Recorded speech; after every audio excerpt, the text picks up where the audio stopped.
quantum safe crypto will become foundational. Classical cryptography is fundamental in everything that we do, and quantum safe crypto will be fundamental in everything we do. Welcome to Shielded, the last line of cyber defense by PQ Shield, the podcast where we are moving the conversation around post-quantum cryptography from the why to the how. I'm Jo Lintzen, your host, and I'm here to guide you through the challenges, innovations, and solutions that will help your organization stay secure in the quantum era. Let's future-proof your defenses together. Today, we're joined by a leading expert in cryptography and cybersecurity, Thalia Laing, principal cryptographer and security researcher at HP. With deep expertise in post-quantum cryptography, hardware-based security, and the evolving landscape of quantum computing, Thalia is here to share valuable insights on how organizations can prepare for the quantum computing threat today and safeguard their infrastructure against those emerging threats from the bottom up. Thalia, thank you for being here today and welcome to Shielded. Yeah, thanks for having me. Absolutely, our pleasure. So Thalia, you've had an incredible career in cryptography, from your PhD research on threshold schemes to your current role at HP. Could you share a little bit about your professional journey? Sure. So I did my PhD at Royal Holloway, University of London. I studied threshold schemes, which are a really exciting technique actually for sharing a secret across multiple parties, such that a threshold number are required to reconstruct the secret and any fewer learn no information at all about the secret. I really enjoyed doing my PhD. I liked being in a research environment. And actually during my PhD, I did an internship at the HP Security Lab in Bristol in the UK. And after my internship, while I was finishing my PhD, I stayed in touch and was coming up to visit regularly. And then at the end of my PhD, they offered me a job. So yeah, I joined nearly 8 years ago now. So I've been here quite a long time. But my general job in the lab is to aim to improve cryptography across HP. So we work with some of the product teams, like the PC team and the print teams, but also the internal cybersecurity. So we look at how can we enhance cryptography in, say, the SDLC as well. I really like the variety. We work from kind of embedded devices. Our enterprise PCs have an HP endpoint security controller on it, which is quite resource constrained. So we work with these very lightweight devices up to kind of cloud platforms and helping companies manage fleets of devices at scale. So yeah, it's a really interesting role. And I think that HP Security Lab is a really exciting place to be. Right, because you got the whole breadth of use cases. Yeah. They work across HP generally to improve and innovate around security. And I mean, crypto is fundamental to so much of what they do. And they've contributed to a number of different innovations. So they've been collaborating in the TCG, the Trusted Computing Group for TPMs, for quite a few years. And they've been working in the TCG for many years. And they've had other innovations such as HP SureStart. So it's the world's first self-healing BIOS. And again, cryptography is vital in both of them. But generally, it's a really collaborative environment. There's lots of other experts in different fields, and we work with industry partners, standard bodies, customers to advance the state of the art. Right. And since you mentioned ESC, I think that was the main building block that HP has chosen to start with, implementing quantum safe secure boot in I think the business PC product line, if I'm not mistaken. And that was already released in early 2024, so about a year and a half ago now. Obviously, pre-NIST standards. I think even pre CNSA 2.0 recommendations, if I'm not mistaken, and with an eye on hybrid approach. So I'm curious why the early start and why choose Secure Boot and ESC. So I've been in a team of HP for quite a few years now that have been leading the transition to post-quantum crypto. It's a really exciting area, and it's still very early days and lots of interesting challenges. But we are working very collaboratively with teams across HP and standards organizations. And we're also engaging with industry partners and customers. So the crypto teams are participant in the NIST NCCOE project as the NIST National Cybersecurity Centre of Excellence project, and the migration to PQC.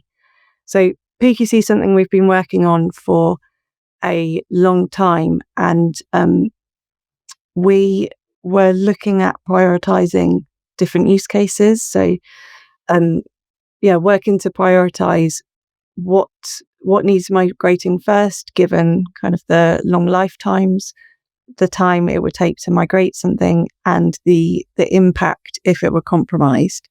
And the secure boot particularly was an area that was highlighted as something that we thought it was crucial to migrate sooner rather than later. And of course, you rightfully say that migration, is a multi-year approach. And I think I'm curious to hear from your perspective at HP, given that you see such a broad number of use cases and work in many different standardization bodies and with customers across the globe. What are the most significant challenges as you integrate those quantum resistant features into existing hardware designs? So I think one of the most challenging, or one of the most significant challenges, I think, is with hardware. If you imagine a hardware device, it's a stack. We've got apps at the top, and we've got layers of firmware down to the immutable hardware layers. And I think it's really crucial that the foundations, the hardware and the lower levels of firmware are secure. This is the most privileged code on the device, and we rely on that code to enable updates and configuration up the stack, to support crypto agility up the stack. And in order to make sure that that's secure, what's commonly done is that we choose to have something that can't be modified. So it's got some fixed behavior. We can rely on it to behave exactly as designed, and it's trusted from then on. We use that as a root of trust in the device. And I think that's what makes it a significant challenge, because obviously if it's fixed, it can't be updated in the field. So we have to choose kind of a design and algorithms, and not just algorithms, but implementations of the algorithms that will stand the test of time throughout the device's life. And I think this is kind of the significant challenge. And because of this, this makes testing absolutely critical, because there's no opportunity to patch flaws later if they're found. And there's, with PQC, there's so many other challenges to navigate as well. The evolving standards. We've had a number of new standards. There's obviously much more choice as well with the post-quantum algorithms, and there's more coming. There's also diverse customer needs. Some customers are ready to adopt the new standards now, whereas some would rather wait a bit or rely on the classical traditional algorithms that we use. And obviously they're much bigger than the algorithms that we use now. They're not as performant. So that's obviously another challenge, especially if we've got resource constrained devices or bandwidth limitations and so on. So yeah, lots of challenges, but I think for us at HP as well, a significant one really is this secure fixed hardware layer that can't be updated. And of course, you mentioned additional, performance cost with those new algorithms. Obviously, for something as basic as booting up a PC system, you don't want that user experience to deteriorate, because all of a sudden, it takes minutes to boot that system. Absolutely, this secure boot that occurs every time the PC is booted or returns from hibernation. And yeah, we don't want any of our users waiting minutes to turn on a PC. So the timing there is really critical. Right.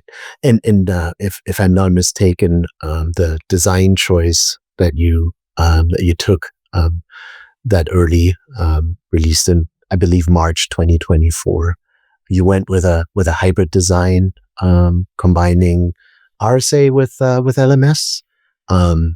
So maybe you can speak to that a little bit. What was the philosophy behind choosing that combination?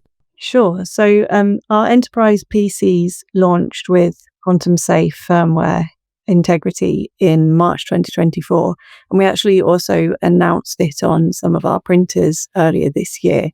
But they both take a similar approach in that they use both RSA and LMS.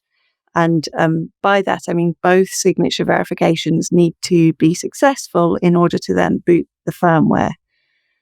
So why do we use both? Well, RSA is obviously a widely accepted algorithm. It's got it gives us the proven assurance, and it's certifiable.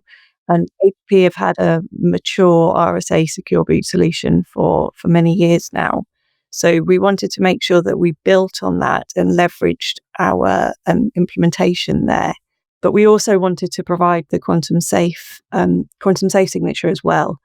And we chose LMS, and that's standardized by NIST since 2020 and IETF before that. I think so. It's a really trustworthy signature scheme with fairly conservative assumptions. It's based on the security of the hash function. So we wanted to use LMS, but we also acknowledge that it is a newer scheme, more so than RSA, and it does introduce kind of some state management things that need to be considered. And at the time that we made this decision, it also lacked formal certification pathways. So for us, RSA remained essential to make sure that our solution could get certification. I think the dual approach also, I mentioned diverse customer needs as one of the challenges. And I think having a dual approach enables us to support this range of customers. So because it's the same solution in all the enterprise PCs, we need to make sure that it's a conservative solution that supports both customers that are ready and willing to move to quantum safe, but also those that want to stay with the more mature RSA implementation. We also actually decided to do a nested design. So rather than signing the firmware independently with LMS and RSA, we instead sign the firmware with LMS and then sign both the firmware and the LMS signature with RSA. So that just meant that the entire payload that we're sending the PC was signed with RSA, which for us was the certifiable scheme. Certifiable scheme, yeah, exactly. Yeah. So with LMS, of course, you mentioned the need to manage state throughout those processes, and I believe there's also a parameter choice that needs to happen for both the type of hash that you choose, but then I believe there's also a limitation, an upper limit of signatures that you can generate. Maybe you can share some insights on those two in particular as well. And I believe there's a third one about performance versus size of signatures when it gets really esoteric. So I'm curious to hear a little bit more about that as well. Yes. So LMS is a stateful hash-based signature scheme, and it's not a general purpose algorithm. Unlike in RSA and ECDSA, say, the signer has to manage a state, and you can think of the state like a counter, and each signature that we produce, the counter increments. And the really crucial thing is that if the state is ever reused for two messages, then that can lead to the leakage of the key. So the state is really security critical. We need to make sure that it's not repeated, and that can be especially problematic if, say, we've got the key and the state backed up for if our signer fails. So there's a lot of complications around that. And because there is a counter, there is an upper bound on the counter. So there's a maximum number of signatures that can be produced for a key pair. And this is determined at the point in time that the key is generated. And you can't change it or update it going forwards. And yet the other parameter you mentioned is the Vintonitz parameter. And this is kind of a time memory trade-off parameter. So LMS is a special case signature scheme. And it is actually, I think, really applicable to firmware signing. Because even though we have this state in the upper bound, with firmware signing, signatures are fairly infrequent and predictable. Like we know we only need to produce a signature every time we issue a firmware update, and they're fairly periodic. And so for us at HP, we could look back and see how many firmwares have we signed using the pass keys, and then predict forwards. And also the state, even though that is a new challenge, the state management, I think, is feasible because the signing only ever happens by HP. We're in charge of the key and we can manage the infrastructure. And we designed the solution such that we knew that we wouldn't reuse the state. So I think given that the signing is infrequent and predictable, given that HP manages the signing key and the state, and as we said, LMS has quite a fast signature verification. So again, for the firmware signing use case, even though we sign infrequently, we verify all the time whenever a user turns on the PC. So the signing verification is particularly fast, which is really valuable for us. Right. So these design assumptions, as they were, taken pre-release in 2024, and now that you look back at like a year and a half of use in production, do you have any lessons learned? Anything that you maybe would have decided differently with that experience now? No, I think we were aware of everything. We did so many tests on kind of making sure that no surprises. Yeah. And obviously the upper bound on the number of signatures, the larger that is, the slower the signing and verification is. So we did lots of testing on making sure that that the bound was high enough to comfortably ensure that we wouldn't ever run out of the state capacity, and that it was fast enough. We worked closely both with the HP signing team and our infrastructure, as well as kind of the endpoint team, the PC business, to ensure that both the signing and the verification time were manageable, and worked with them to tune some of the parameters like the Vintonitz parameter. So you found that sweet spot in the design. Yes. Yeah. And I think that was, again, one of the things that is really nice to work in such a collaborative environment, working closely with the signing infrastructure team and the device endpoint to get a solution that we were confident with, kind of from the state management and from the user experience and so on. So sort of looking ahead now that the standards have been released about a year ago now. ML-DSA is on the horizon as well. We're being promised maybe within the year.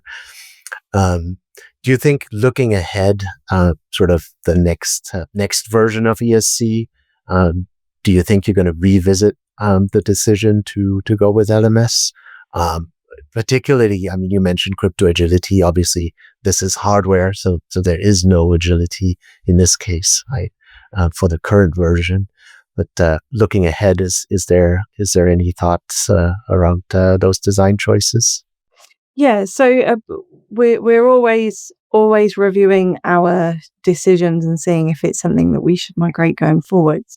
I think LMS has played a really important role.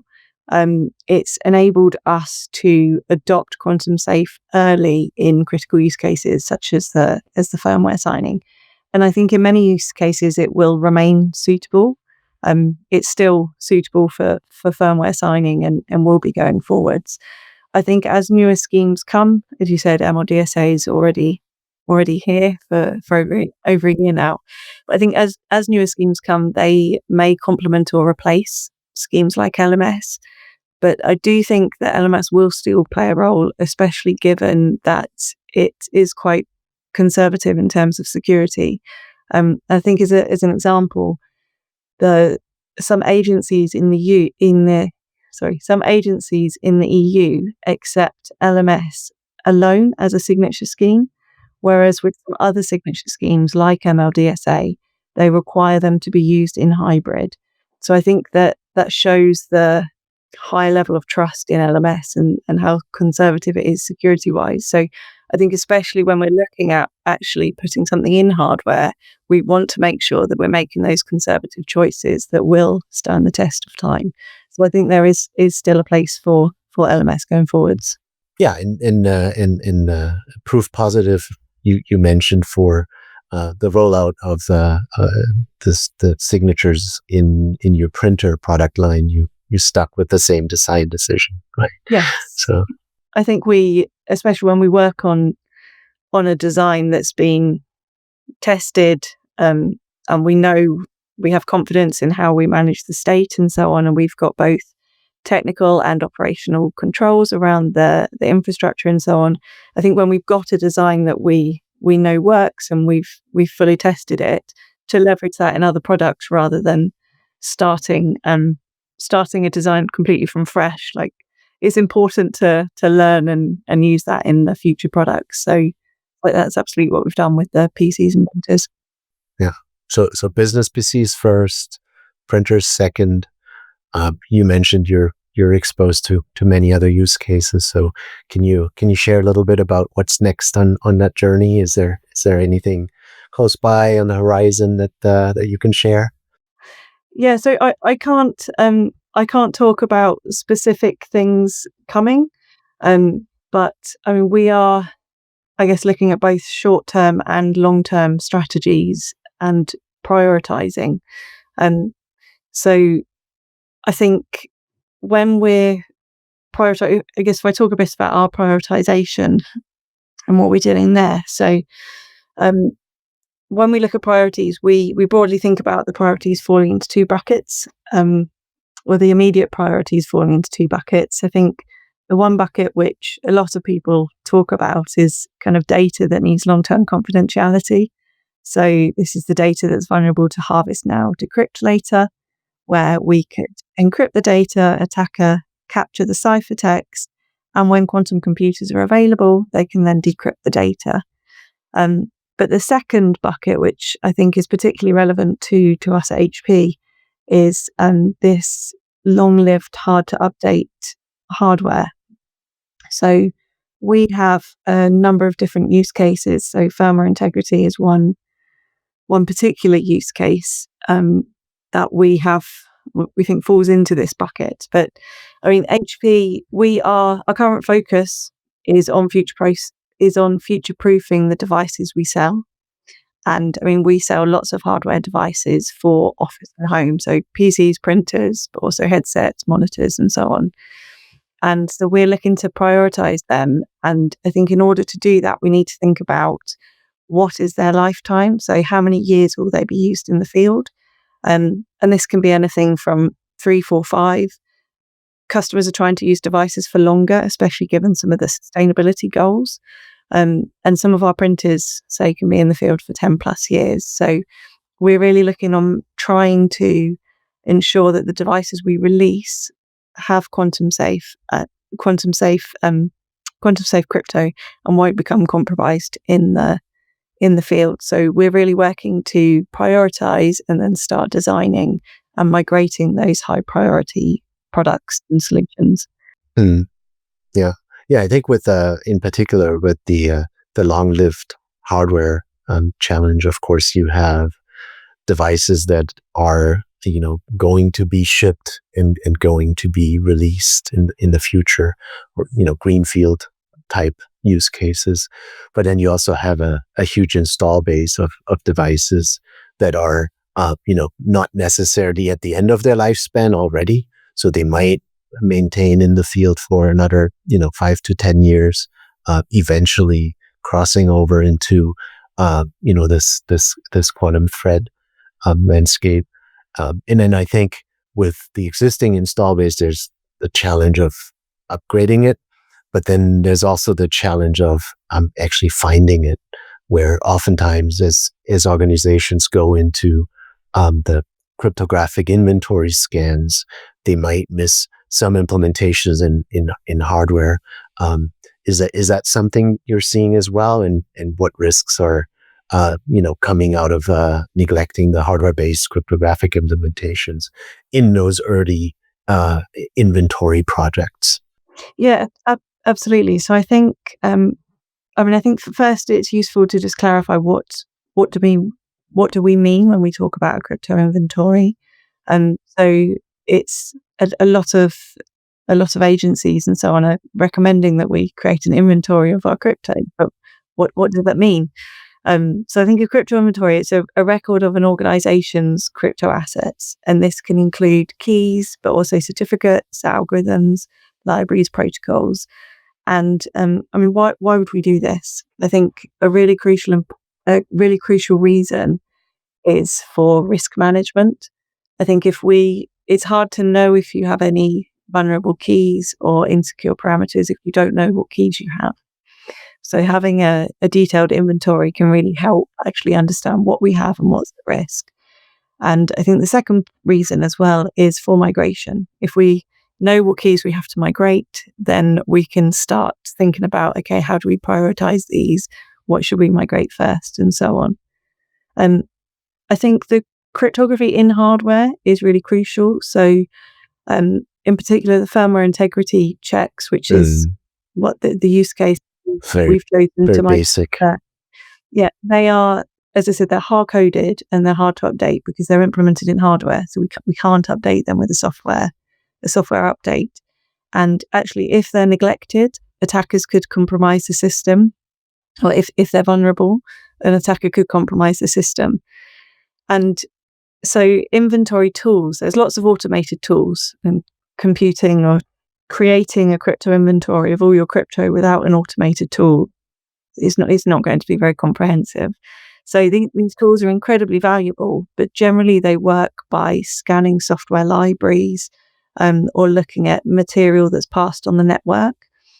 But actually a lot of the crypto in hardware, such as the firmware integrity checks, these aren't exposed through standard interfaces or logs, and the tools can't necessarily scan the software, and nothing's passed over the network. So I think the hardware crypto is actually regularly a blind spot to these tools. And so that, I think, can put a company at risk because they can't see all the crypto they're using, so they can't effectively manage their risk. And it may also be a blind spot in terms of the migration. People may not think about these mechanisms that need updating.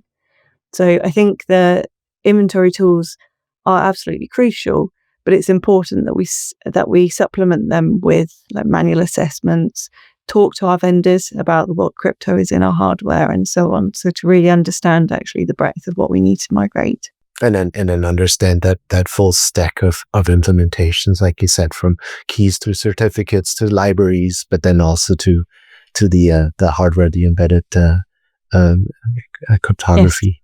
Yes, exactly.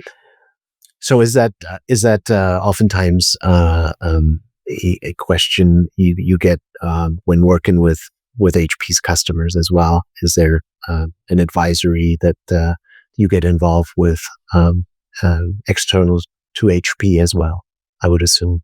Yeah, so we have had a few customers reach out and ask us about the crypto in our hardware. And I'm always very excited when a customer, or when we get forwarded something from a customer saying actually that they're trying to understand the crypto in the hardware, because it's really good to see companies taking that proactive step and engaging with the vendors and their suppliers. Are those typically the most educated customers, or because I think that's they've probably already tried and failed a couple of times before coming to the conclusion that to look at the hardware as well? Yeah, I think we see a range of customers, from customers that we need to educate on, help them understand why, even though quantum computers are in the future and not breaking crypto now, why it's still important to start migrating now. But then we do also have kind of critical infrastructure, banking companies and so on who are very educated on it. and who are really keen actually to talk about what are we doing at the hardware level to secure the stack. So Thalia, we were talking a lot about lifespans of devices, and of course, many of the devices that are currently deployed are vulnerable to quantum attacks within their remaining lifespan of being operational. So what do you see as the most significant risks these devices face, and how should we prioritize quantum resilient measures in the existing hardware and also firmware to address this vulnerability? So I think one of the main risks is that the checks on firmware integrity are broken, and this would enable attacker to run malware at the most privileged level on the device. So to illustrate this, many devices have cryptographic checks built into their hardware. So if we take our enterprise PCs, so this is what we launched with the quantum safe integrity check.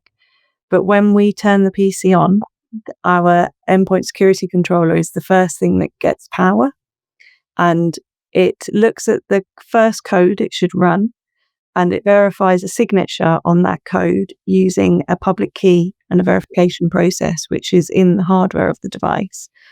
Only if that signature is successful will it then run that code, and then from there it chains out, so it extracts a public key from the next software and so on. The issue is that these public keys in the verification process, the very initial public key, is in hardware. So it's secure because an attacker can't replace the public key with a malicious public key, but because this also can't be updated. Now, if this signature scheme were to be vulnerable, or if this signature scheme were to be broken by a quantum attacker, then that would enable attacker to forge signatures on any code they like, and the device would accept that code as authentic and execute it. So this would enable an attacker to run malicious code at the lowest level. And because this image is on most devices, with one public key, they can forge one signature and therefore compromise thousands of devices. And even if we have quantum safe software running on that device, if we can undermine the foundation, it doesn't matter if there's quantum safe high up the stack, we can undermine that. So I think the absolute priority here is protecting the hardware level firmware integrity checks. And I guess how should organizations prioritize measures? So companies should absolutely inventory their cryptography, understand what cryptography they have, both for risk management and for migration planning. Then they need to prioritize, and they should, when they're prioritizing, think about what is the lifetime of the solution, how long will it be in the field for, what is the impact if it's broken, and what does it require to migrate it? Does it need new hardware? Can it be a software update? So understand the migration path. And they absolutely need to include what is embedded in hardware in that inventory. So those low-level attacks on firmware integrity, besides making sure that we're quantum safe, how important are additional countermeasures like side channel protections in that context in particular? Yeah, absolutely. So I think side channel measures there are crucial. If someone has a device, especially a lot of our endpoint devices are mobile. They don't live in a secure environment. People take their laptops and PCs, they travel with them to go to different countries and hotels and so on. So they are not in a secure environment where we can kind of assume that physical attackers are not viable. So I think physical attackers are absolutely necessary. And I mean, specifically for the secure boot, a physical attacker, there's no private key on the device, it's just the public key. But a physical attacker may be able to do a fault injection or somehow get the device to skip one of the verification steps. So this is absolutely something that we test for, and a lot of the certification tests for. But I think that's also one of the things with the new quantum safe algorithms and their new implementations. They maybe aren't as well tested, especially against physical attacks, as the RSA implementations. So I think this is kind of bearing in mind these more aggressive or more privileged attacks that have physical access to a device. That's kind of another reason why we wanted to make sure that we use both RSA as well as LMS. And of course, as we migrate towards those quantum safe algorithms, then those countermeasures need to really match the math behind it in the end, right? Where side channel protection of RSA, like you said, well understood. It's been studied for a long time. So those countermeasures are also well understood. With the newer algorithms, of course, there's different counter measures that need to be implemented on that level as well. Yes, and I think it's a really active area. There's lots of academic research looking at kind of time attacks against ML-DSA, ML-Chem, as well. See, there was Kyberslash, I think, earlier this year. So there's lots of work in that area, and I can see that really progressing and becoming a lot more mature.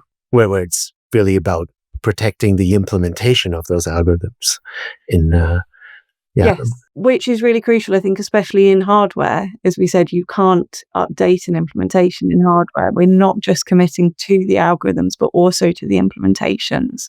So I think, again, that's maybe another role for hybrid when we're in hardware, given the range of attacks against not just the algorithms, but the implementations. Switching back to hybrid, what's your view on hybrid? Is that merely something that we're going to use for a limited period for the migration? From a cryptography standpoint, is it here to stay? Is it giving any benefits beyond being able to bridge between legacy and what the future is going to bring? Yeah, I think hybrid's a fascinating tool. I think it's a really key tool actually in the transition. And I know opinions are mixed on them. I know the US government, and in particular in CNSA, they do not require hybrids. And on the other hand, the EU is encouraging use of hybrids wherever possible. So I think, and if you look at the positives and the negatives, I think the positives for giving us a phased migration and for interoperability and backwards compatibility, it's really valuable. As well as that, I think making sure and knowing that we've got the assurance of the classical schemes is really valuable, especially as I said, some of the algorithms are new, but also their implementations and so on are new. So I think if we were to deploy something and it had a physical attack against it, like a fault attack or something, to know that we've got the tried and tested algorithms of the traditional schemes, I think is a really a nice baseline to kind of build quantum safe on from then.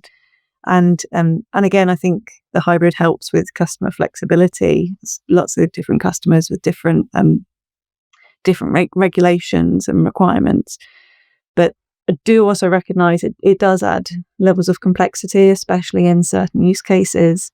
And it's obviously not as efficient, additional costs and overheads and so on. And we absolutely don't want to migrate twice. We don't want to migrate from classical to hybrid and then again from hybrid to quantum only. So yeah, I think there's lots of pros and cons. I think it's a really valuable tool, and I think it will be really useful in some use cases.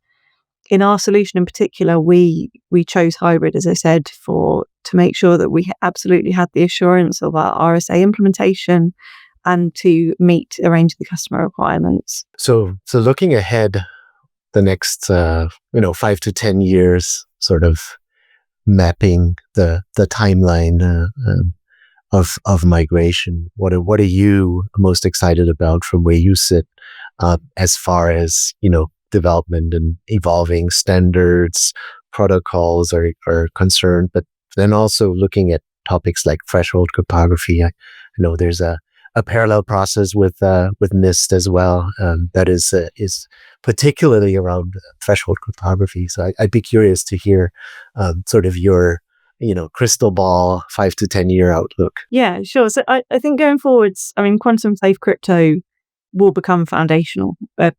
Classical cryptography is kind of fundamental in everything that we do, and quantum safe crypto will be fundamental in everything we do. And I think in particular, as systems move. So, I mean, we're seeing lots of emergency technologies around AI, edge computing, new hardware architectures, and so on. And quantum safe crypto will be crucial in all of them. So I think we can expect integration of these schemes into new hardware, new architectures. I think we can also expect there to be, I mean, there are more algorithms coming. And I think we can going forward expect there to be more algorithms, maybe fine-tuned or with different parameters, lending themselves to different use cases. So making different trade-offs depending on how they'll be used. And I think all of this will be kind of supported by a more developed understanding of these schemes and their implementations. So there's lots of work around kind of making sure that the implementations are secure, they secure against physical attacks and so on. So I think all of that will go on. And absolutely, I think there's some interesting work around things like how do we make ML-DSA, for example, into a threshold scheme. And so I think a lot of the, I guess, more advanced cryptographic primitives will migrate to being quantum safe, which I think is quite exciting that we've got this whole toolkit of different crypto primitives, and they'll all eventually migrate. Yeah. We're in the past for the past several decades. The toolbox was a little empty with just RSA and ECC. Right now you have a much broader tool set to choose from, like you said. So for our listeners, Thalia, where's a good place to follow your work on these important topics? So I'm in the crypto team in the HP Security Lab, and we post a few blogs. There's a Wolf Threats Insights blog, and my colleagues and I have posted some work there. I'm also on LinkedIn. That's great. Well, Thalia, thank you so much for joining us today and sharing your expertise and knowledge. This has been a very enjoyable conversation, and I've certainly learned a lot. So thanks very much for joining today. Brilliant. Thank you. Thank you. And to our listeners, thanks for listening in. Remember to follow us, like us, and share with your peers. Stay safe, stay vigilant, and stay shielded. Until next time. The quantum era is already here. With the right tools, the right knowledge, and the right mindset, together we can face it head on. To find out more about PQ Shield and how our cutting-edge solutions can help you secure your data against the quantum threat, visit pqshield.com. Make sure to search for Shielded, the last line of cyber defense, in Apple Podcasts, Spotify, or anywhere else you get your podcasts. Don't forget to click subscribe so you never miss an episode. On behalf of the team here at PQ Shield, thanks for listening.